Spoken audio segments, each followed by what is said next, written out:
მოგესალმებით მეგობრებო. მინდა მოგიყვეთ როგორ ტარდება SPI-ში გამოცდა.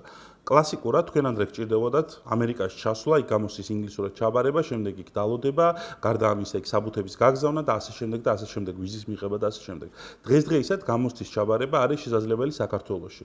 ამისათვის თქვენ უნდა დაგვიკავშირდეთ ჩვენ შეგიძლიათ გაიაროთ ტრეინინგი, ან პირდაპირ გახვიდეთ გამოცდაზე, თუ თქვენ ძალაში დარწმუნებული ხართ.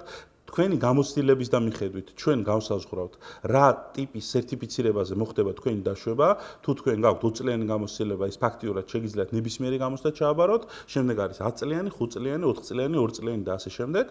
არსებობს ნულოვანი გამოცდილებისთვის, საწყისი ოპერატორებისთვის და თქვენ გამოცდას აბარეთ საქართველოში. გამოცდის ჩაბარების დროს თქვენ არ გჭირდებათ არსად წასვლა, არამედ მობრძანებით ჩვენთან ოფისში, დაჯდებით, გამოიგზავნება ამერიკიდან დაპლომბილი დოკუმენტაცია ინგლისურ ენაზე, გამოცდას დაწერთ, დოკუმენტაცია დაიპლომბება, გაიგზავნება ამერიკაში შემოწმებისთვის, თუ თქვენ ჩააბარეთ გამოცდა, მიიღებთ ამერიკულ სერტიფიკატს, რომელიც გამოიგზავნება თქვენთან ფოსტით.